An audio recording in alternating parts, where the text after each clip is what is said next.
Welcome to Captive Audience. Fabulous Friday. It's nice to have Kevin with me. He and I don't work together as often as we used to, for sure. Yeah, And it's been a so while. I can't remember the last time actually that we were it's on. it has been a while, so it's nice to have you here. Definitely, definitely. Good to be And on. I see this our whole streaming has kind of changed the format. It had a little different look when I came on today versus Wednesday.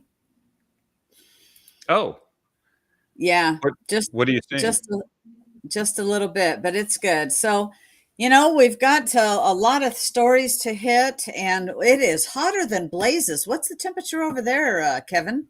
It's not that hot here. It's only about 71 degrees. Oh, lucky you. It's The- 99 here at my house. yeah, I think that Central and Southern Oregon are a little bit warmer uh, right now, and okay, but I think that at least it's sunny and not cold and rainy. It felt like it took forever for the summer to show up, but they usually flip a switch. And July 4th, summer's here. That's how it works, at least up in Right, Portland.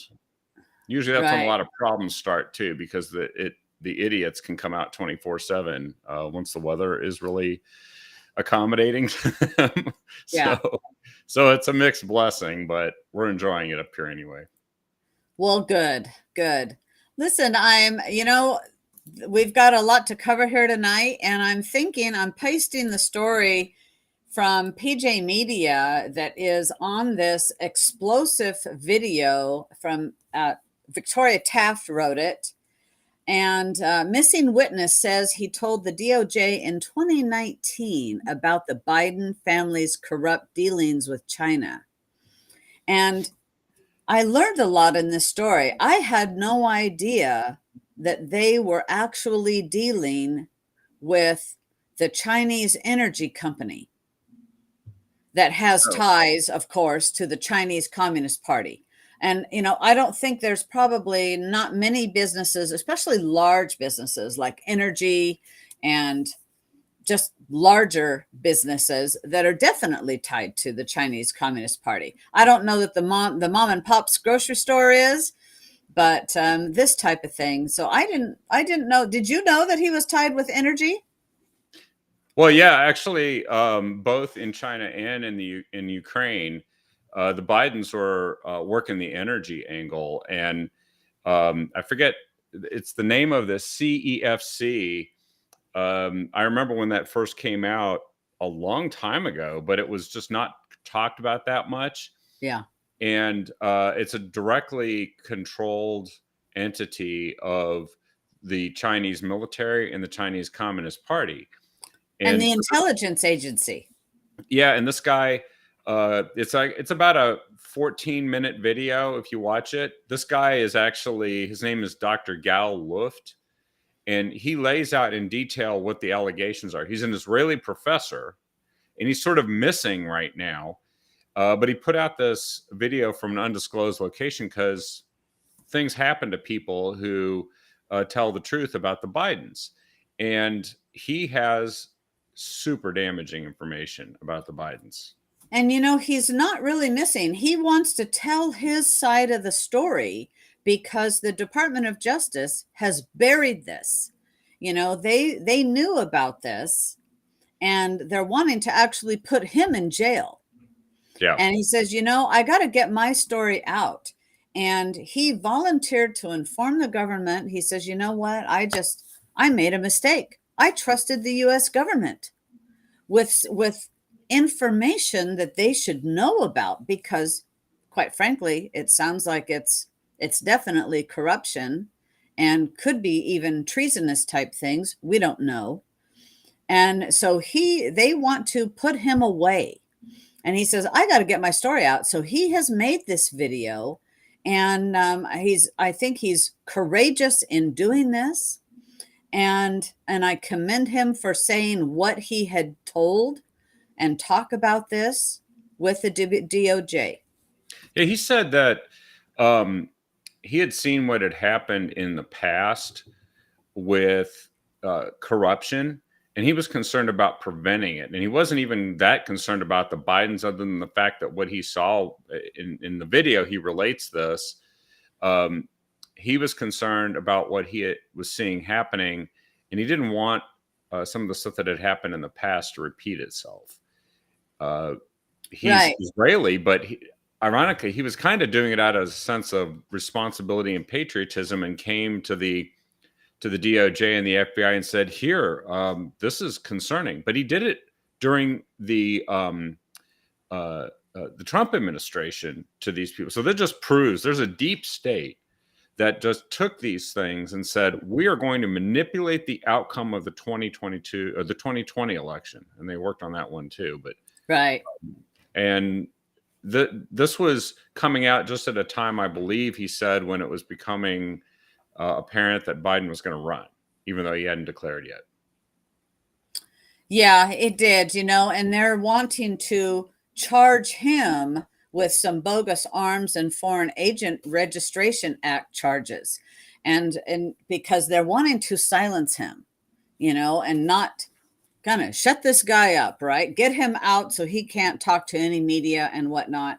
And I just commend him for doing it. And like you said, Kevin, it just reiterates what we're hearing in mainstream media. Actually, not mainstream media. We're hearing it in alternative medias, much like this, about the deep state of our nation, and That's not right. just our nation, quite frankly. No, there's other nations getting wrapped up in this, and these guys are completely compromised by the Chinese. I saw a headline today which made me laugh, because when I was thinking about this story, I saw a headline that China's military has developed weapons that will disrupt brain functions, and I thought, why do they even need that? They already have Joe Biden talk about brain function disruption, and then they got the deep state. They control effectively the Department of Justice and the FBI. Because look, the first thing Joe Biden did when he got into office, they dumped the whole program to go after Chinese spies that were stealing intellectual property, technology, defense technology. They killed that program. They said it was racist. Well, what could be a better thing to deliver if you are the president of the United States on day one than to kill that program, and then you find out all this stuff about them? I personally think that the people who knew this information in 2019 and covered it up, and then went after this guy instead of using the information to make sure that they got to the bottom of it and investigated it, should be brought up on charges of treason, and there is a penalty for treason. I'm 100% serious about that, and I don't care who it is. I don't care if it's Bill Barr. If they knew this, this is obvious, isn't it? Yes, this manipulated the American people, and it put a person who is probably, almost certainly, a treasonous criminal himself in the White House. Yeah, definitely. It is election manipulation, election interference, much like the same thing happened with Hunter's laptop. That whole story was buried, and it was absolute, and it's all true. The files that have come out of that is election interference by not letting free speech reign and the freedom of information flowing so that people are able to come to their own conclusions. It was a huge psyop, and it's things like this are still happening, and they're very much wanting to silence the voices of truth. Yeah, well, I don't know if you got to cover this the other day, but you saw that Nigel Farage, the guy who led the Brexit movement in Britain, which actually made a big difference. It did it around the same time that Trump got elected and made a big difference, obviously, in the United States. And now they've debanked him. They're trying to we talked all about that. Yeah, on and Wednesday. I think this is sort of like, this is what we have to watch out for here. This is what's coming next. They're going to use whatever power they can to destroy anybody who speaks out and threatens their power. They don't care about justice. Justice is irrelevant. And frankly, this is doing huge favors to the Chinese Communist Party, which adds the treason dimension to this for me. You're right. So segueing into how they want to control us, this story that Catherine Salgado wrote in PJ Media about the WEF partner they are aiming to end private ownership of cars to save the planet. They are also want to have you limit the meat, your plane rides, your clothes gone by 2030. And this is what the World Economic Forum is saying. You know what? This is what we're going to do. These are our lofty goals. And this is about controlling us. It absolutely is, but not just controlling us. It's about controlling a lot, the world, frankly. And I would like to know who elected them in our country. We need to get out of that. And thankfully, there are countries that are pushing back against this. But in this story that I just posted, they are looking by 2030 to reduce how much meat we eat and down to 35 pounds a year, where currently in America, Americans consume annually about 252 pounds of meat a year. So they would like it to be roughly 14% of what it is normally. And so it's not just meat. They also want to go into digital currency. They'll be able to control everything, where you go, what you buy, and if you can buy it. Yeah, actually, I stumbled across a post from James Woods, who's the famous actor, who kind of got red pilled at some point, and he actually posted this description, a video of the guy from the World Economic Forum describing exactly why they want to have a digital currency, and it's so we can decide what is good and bad that you get to spend your earnings on. Well, you're absolutely right, and in fact, they've said, the one guy in this video, he says the first article that I posted, he says, you know, we can even block them from buying ammunition. You know, James Woods. There's video that's in there, and so it is also down to your clothes. By 2030, they would like you to be able to buy 6 pieces of clothing a year. They would like you to only allow one flight up to 950 miles every 2 years. We're not making this stuff up. No. This is what they are saying openly. In their own words. And we have to pay attention, because if you don't think this is going to try to happen, look at what's been going on. Look around us, right? And the pandemic was not by accident. And we have to pay attention and say no. And part of that paying attention and saying no is when we see politicians that say one thing and their actions do something else that is not in our favor and not in the best interest of America as a whole or Oregon as a whole, we have to get rid of them. Well, I think that they believe that they know better. So we don't need a government or a constitution. We just need people that have the power to force us to do these things because they know better than we do. And if that's what happens, then it's a civil war, because there's no way, especially once people get wind of this, that they'll put up with that. I mean, just telling women how many pieces of clothing they can buy in a year will literally end it all. For the World Economic Forum will be stormed by women in spiked heels and evening dresses, carrying machetes and tiki torches, and they'll take down the World Economic Forum like it'll just be a crater, and then they'll go back to shopping. That's it. That's how it works. You're right, but just remember, they will not. The chosen they. These rules will not apply to them. Just know that. Of course not. No. Just know that. Because they have important things to do. way more important than you and I, Sonny. Yeah, yeah, and they would also like to limit us having private car ownership. And all of this is, by gosh, in the name to save the planet.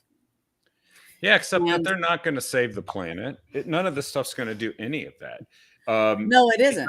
because I know that there will be no metric. There still is no metric for them saying how much they're saving the planet by doing whatever they are already claiming to be doing.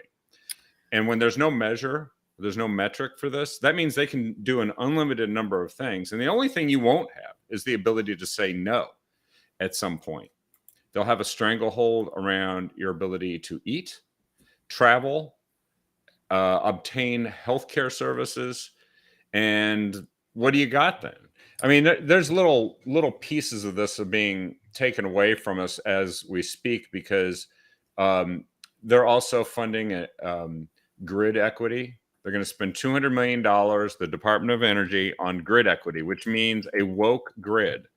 Excuse me, but electricity is not woke any more than the sun is racist or the air is blowing against gender affirming care. It's all this garbage that they put out constantly, and they haven't been told no.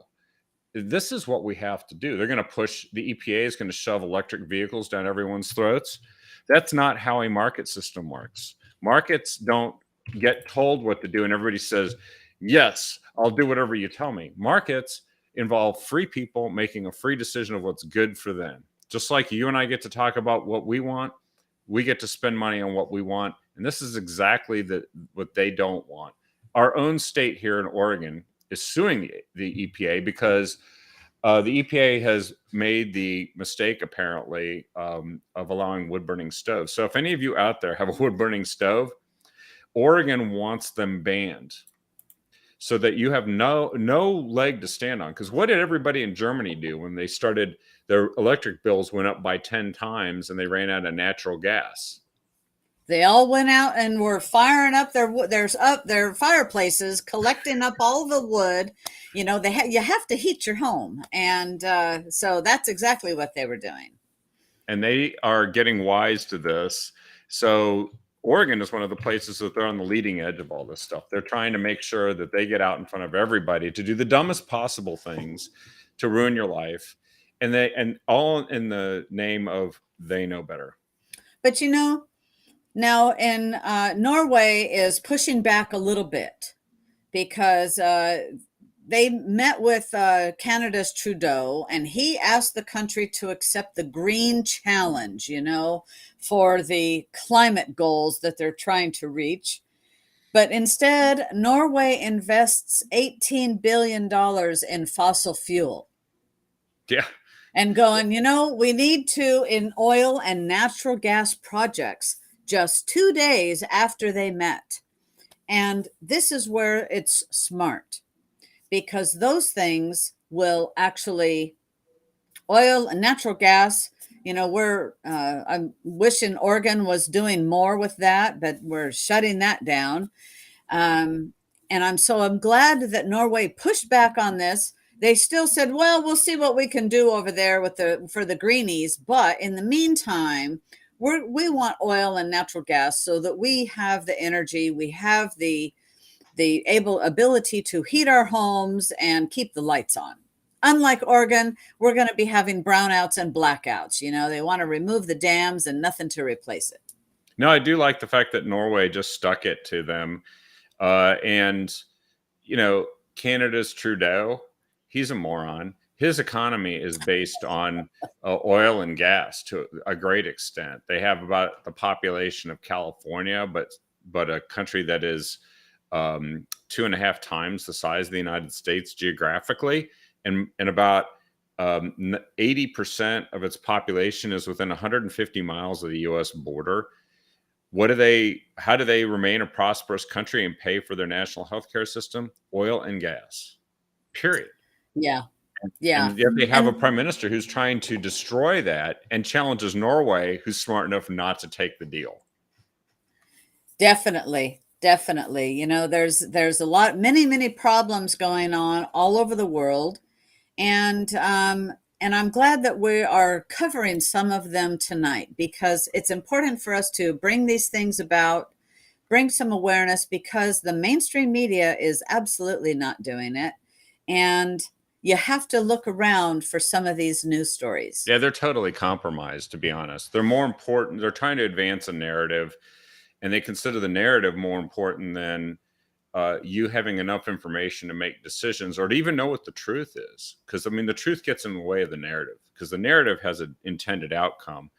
And there is a story here in Oregon that I just wanted to touch upon that I think kind of falls along these lines. Are we ready to cover that, or were there anything else on the energy front? Well, not in the energy, but while we were still overseas talking about national things, I did want to mention about the Dutch government collapses as the ruling party seeks immigration restrictions. And the Netherlands is far from the only European country to struggle with rising migration. And the Dutch coalition government collapsed Friday after they were not able to reach an agreement to restrict migration in the Netherlands. And migration was actually one of the key issues for the Brexit of the UK coming out of the European Union. And so, with many countries with this open border problem, are getting a lot of immigrants coming in, illegal and illegally, and it's saying let's just move everybody around. And so they were having some negotiations saying, how many levels down a family tree do we have to allow into our country? And they were trying to negotiate a limit to the migrants that are fleeing the war zones, and limit the number of family members that might join existing refugees in the country. That's a hard call, but every nation is okay to have sovereign borders. Every sovereign nation is okay to have closed borders and control what they're doing. Well, I lived there for 9 So, years. I lived in the Netherlands for 9 years. Can you hear me? yes. Okay.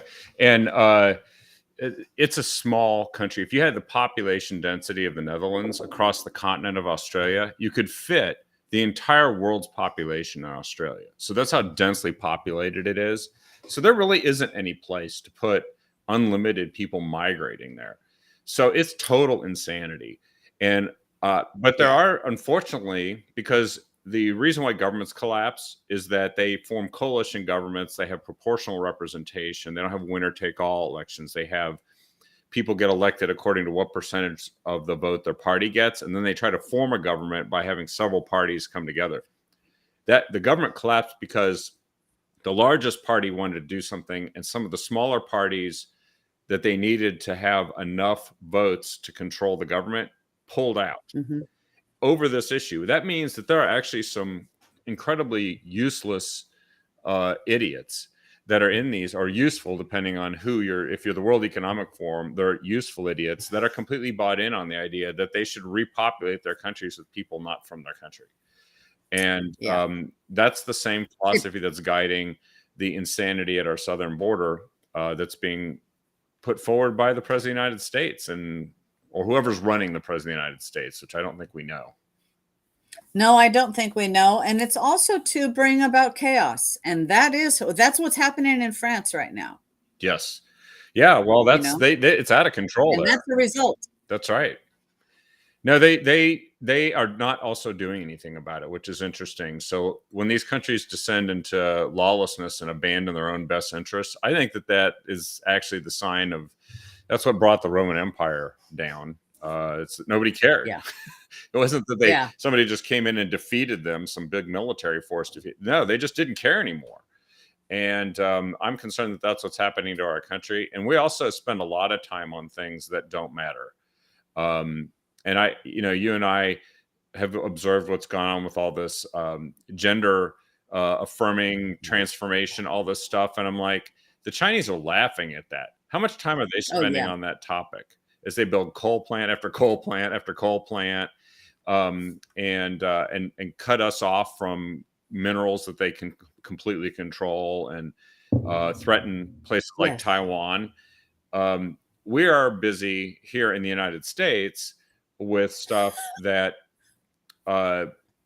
really doesn't. Some really sad stuff, quite frankly. Yeah, and actually, there's an article by Christopher Rufo. He's a pretty good journalist, and he came out with, it's called Oregon's Castration Machine, which sounds pretty awful.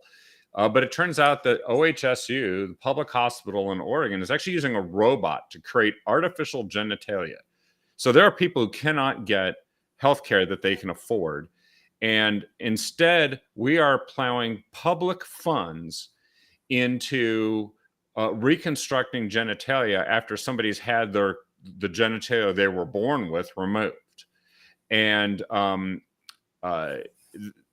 you have to read this yourself because the details are jaw-dropping. But this is a big business. So now we know why House Bill It is a big 2002 business. was put forward, why the Democrat Party went to the mat, why Planned Parenthood thought this is super awesome. It's because they found a new business. You know how abortion has been a big business? Well, this one might make that one look like kindergarten. Because you can go ahead and get a robot to create a neo-vagina, a vaginoplasty, robot assisted. And you know that that in that bill that they passed, it was going to force insurance companies to pay for this stuff. Yeah. They're forcing insurance companies to do this. This is more important than the 18 other problems we talk about all the time that affect everybody. And they're doing it in places in a state where we don't have enough money to keep insane murders in jail. We don't have enough money to not have our DMV get hacked and affect 3.1 million people in Oregon. Have their identities we don't have enough stolen. money Yes. to keep our infrastructure happening, that unemployment checks can get out to people without it taking 6 months. Yeah, this is where they want to spend the money. And it is, Kevin, you're absolutely right. It is because it's big business. It's huge. And Oregon, unfortunately, and the people the citizens of Oregon are going to be paying for this healthcare, so-called healthcare for people that, frankly, I think have mental illnesses, some of them. Yep. Not all. I'm not going to just blanket say all, but some do. I feel sorry for anybody who thinks that they're not what God created them as. But it is about the money, because you are now going to have a person that's going to be on medication for the rest of their life. And medication. Going to need surgeries after surgery after surgery. It's huge medical business. And it's medication that dramatically affects their behavior. It can even affect other people when you give people hormones. And it is producing, I forget where the exact statement is here, but it was something about how much business they're doing. And it's like one of the highest volume gender surgery clinic on the West Coast is OHU's Gender Surgery Clinic. It has a 12 to 18 month waiting list and an additional 3 to 6 months waiting list for surgical appointments. So it sounds like there's demand for this. And if people want to use their own money to go and mutilate themselves, as long as they're not children, whatever. I don't care. That's your business. Yeah. It is your business, but I agree with you 100%. Leave the children alone when you're an adult, and that's what you choose to do. That's what you choose to do. But, I do have a problem when they're saying this is a part of healthcare that we need to pay for. Yeah. Much like those that are in jail or in prison or even in the military. No, that is a selective surgery. Those are selective procedures. They're not life-threatening. They're not they're elective, yeah. Saving. Yeah. They are totally elective surgeries. Yeah. Much like breast implants, if a woman wants to go get a boob job, she should be able to go do it on her dime. Don't send us the bill. No. But remember the story the next time somebody sends you a hefty multi $10,000 bill for cancer treatments, that are necessary to save your life that weren't covered entirely by insurance or Medicare or whatever. The next time that happens, just remember, they're actually sending the money to this, and you're trying to Good survive, point. or somebody, one of your loved ones is trying to survive. So this is a serious issue. We need to keep the spotlight on it, and we needed to point out that Oregon is one of the places that this is how they're leading the way in the wrong way. Now there's some. I think we're gonna go into some good news here. I just wanted to mention that we just had some breaking news today that in Oregon, the governor, who apparently was dealt a massive defeat by her own party, couldn't happen to a nicer governor, Tina Kotek. Her entire housing program failed to pass the state legislature, where they're going to build 36,000 houses, and it was because Democrats defeated it. And they wanted to make it so that she could move the urban growth boundary and make all these adjustments and waive all these rules so they could quickly get housing built, which they said it was their top priority. And this bill went down in flames at the end of the legislative session.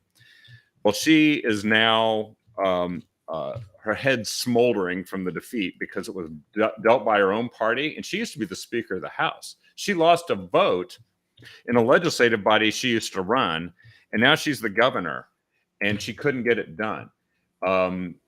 But she is talking about calling a special legislative session. We just wanted to give everyone a heads up on this, because this means that they're going to come back and they're going to do more stuff, because she needs to make more Democrats happy. And let's be ready for that fight. But I thought we'd share that breaking news, because she's got 300 bills on her desk. She's asked the public to tell her which ones she should accept and veto. Come on. Yeah. I think we already know what that's going to be. Do you think she's going to listen? Hell no. I think she's going to listen, just not to anybody with common sense. She's going to listen to the special interests that actually run our state. And it's the environmental lobby, the public employee unions, the Trial Lawyers Association, and now apparently the teachers union. The teachers union, and then now the big Planned Parenthood and the big business of gender affirming care. They are first in line. You are last. And that was determined. I wonder, maybe the nurses union is in on that too. I don't know. That's a good question. I don't know much about the nurses union, but I know that they don't tend to support the candidates I would support. And so I think you might be on the right track with that. There was some really reassuring news. And that was the one that you had put in the list here. The armed robber overtaken by 7-Eleven customers in Portland. Doesn't that just just warms your heart?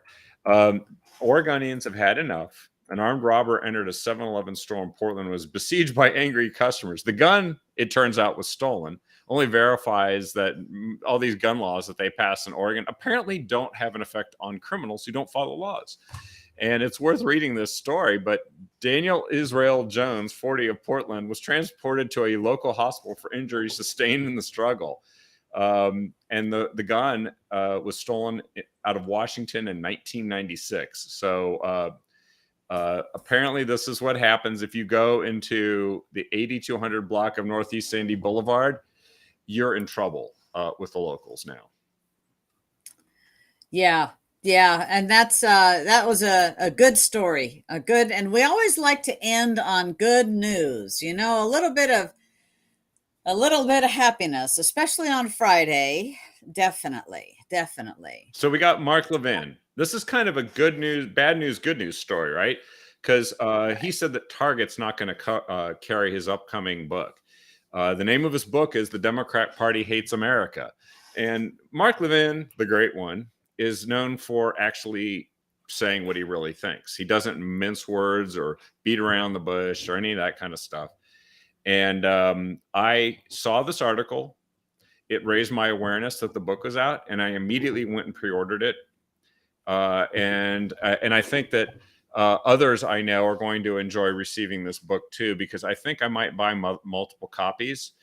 And I want to encourage everyone to go get it. Now, apparently, as of Thursday morning, it was still available for pre-order on Target's website. I don't know if you want to take the chance that it'll be delivered, but I think everyone should go out and get it, because he's right. Everything we just said for the first part of this show proves he's right. That's exactly right. And that's where I still, Kevin, I cannot wrap my mind around the Democrats don't realize. I believe that there are many Democrats out there that are thinking it's still the party of yesteryear and not the haters of America and the party that is truly trying to destroy our nation. I think that they don't realize yet that when somebody said we need radical transformation, that meant destroy the system that you have and everything that you like about it, Right. and replace it with one that the World Economic Forum is going to be far more pleased with. Oh, yes. But that's what it means. And that's what Obama said. We want to fundamentally change America. That's right. Well, I didn't want those changes. No, by any means. I like our country. We have to, and I really like what the Supreme Court has been doing that's helping to turn some things around. I just wanted to highlight my And- T-shirt for today. Do you remember when that was the last seat filled by a Republican President, Donald Trump? That was Amy Coney Barrett. And I got this T-shirt then. And wow, did that shape the last week and a half of our lives, didn't it? Yes, it did. Yes, it did. You're absolutely right. We have right now some petitions out there. There's 4 that I know of that I would say that I would support. There might be others, but I can only tell you about the ones I know. But one in particular has to do with school choice. And so there's a story that I pulled up, and it's from PJ Media, and it's about what they have done in Iowa. And they have they've started a revolutionary school voucher program. More than 29,000 Iowans applied for this school voucher program. They thought that it was going to be maybe 14,000. That's what they predicted would be approved to receive these education savings accounts in the first year. So they were thinking 14,000, and we're talking over double that. Yeah. And I think it's good to bring the awareness, because if we could get this on the ballot, stuff like this can help change the education system in Oregon. Absolutely. And when people march around and say they don't have enough money, there's enormous amounts of money coursing through our education system right now. And there was a good Oregon Catalyst article that talks about it. What I think this voucher system and many of the other reforms, there's some initiatives that are going to be on the ballot here, or hopefully, if they get enough signatures in 2024, that are going to address how the money's been spent. And that's the big problem. That's the point of this school voucher program. They're spending it wrong. They aren't allowing the parents to direct it in Oregon. And we could change that. If we change that, then some figure that is at least $14,829 and could be as much as $22,000, depending on how you calculate it, is actually an enormous sum of money. That's private school size dollars. And we're getting some of the nation's worst results in this state. We could change that.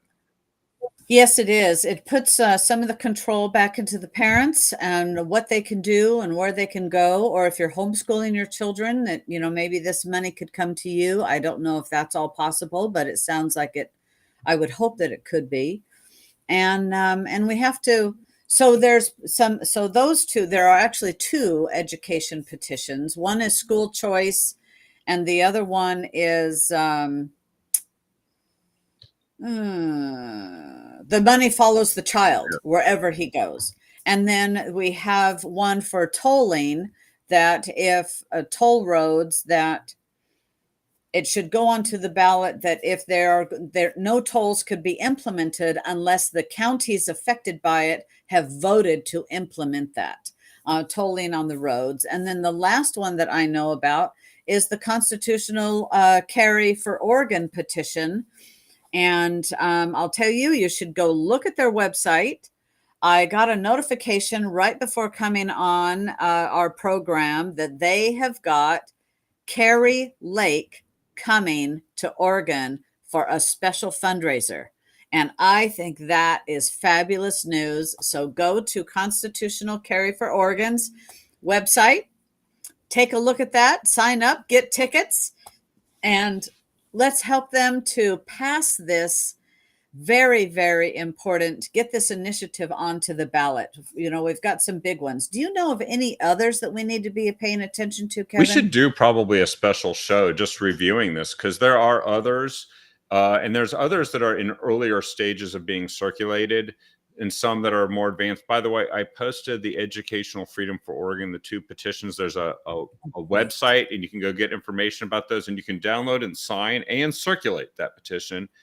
And I posted the Constitutional Carry for Oregon a website where you can get information about the event. She has a book actually called Unafraid that she'll be providing signed copies of at the event. And I've already got my tickets. I got the notice, boom, got the tickets. And so you might want to do it, because I hear the tickets are going fast, and it's going to be in Salem on the 29th of July in the evening.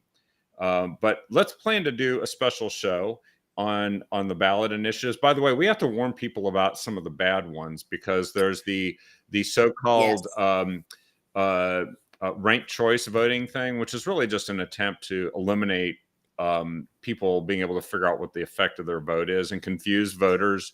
And that's how they got a Democrat got elected to Congress from Alaska this last year, in a state that voted 70% for the Republican presidential candidate. So, yeah, that's what they're up to. And we have to watch out for the bad ones. We have to look for the good ones. By the way, one last thing, I think, because I know we wanted to just mention one more time. You guys talked about Sound of Freedom.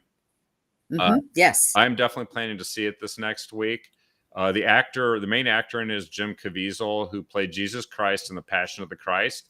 And this has several other noteworthy actors in it. Mira Sorvino, I think, is one of the other actors in this. And it rocked on its first day, on its opening day. And it made $14.24 million, and it received the top spot as the highest grossing film, beating out Indiana Jones and the Dial of Destiny and this weird Pixar Elemental movie. We can speak with our pocketbooks and the time we spend. And by the way, this film, our friend Jason Williams of the Taxpayer Association put out a story that says that the budget was only $14 million. So they're already profitable, and it's half the size of the budget for an average film. So they made it. And if we keep letting people know what a great film it is and that they should go have a look at it,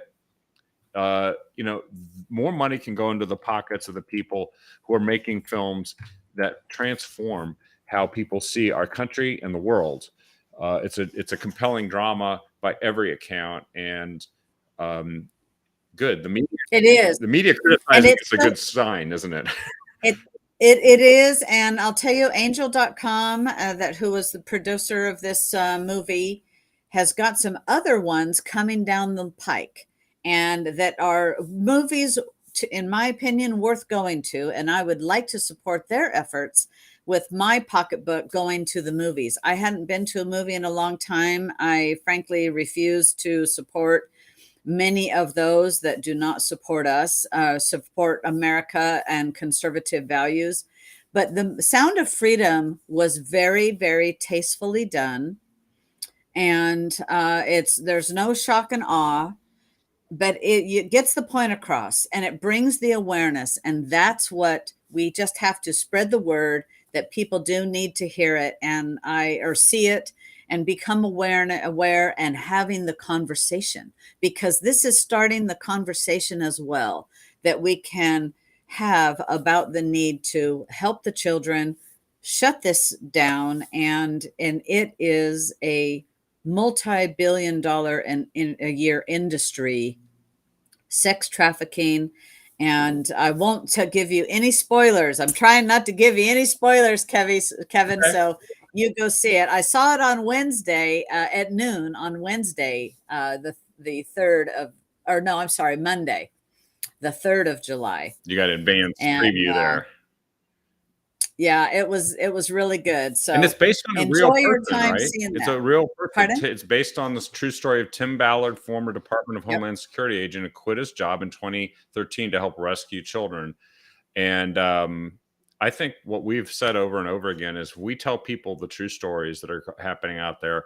All this garbage can be pushed aside, and people can actually turn this country back into what it needs to be, which is an amazing, principled country where kids can grow up and make something of their lives, not be uh, sex trafficked or taught garbage in schools, get a good education that their parents want for them. Literally, if you take every story we talked about and then have the ability to have an energy infrastructure that works and powers our future, not sends us all into some sort of World Economic Forum mandated poverty where we all live like serfs. We have to stand up to this, and we let people know about films like this because actually that can change minds. It's the modern way to do it, isn't it? Yes, it is. Yes, it is. Well said, Kevin. So thank you, everybody. Have a super, super weekend. Thank you, Kevin, for joining me, filling in for David. And you will be back on I Monday, will. Yep. right? Okay. Good night, everybody.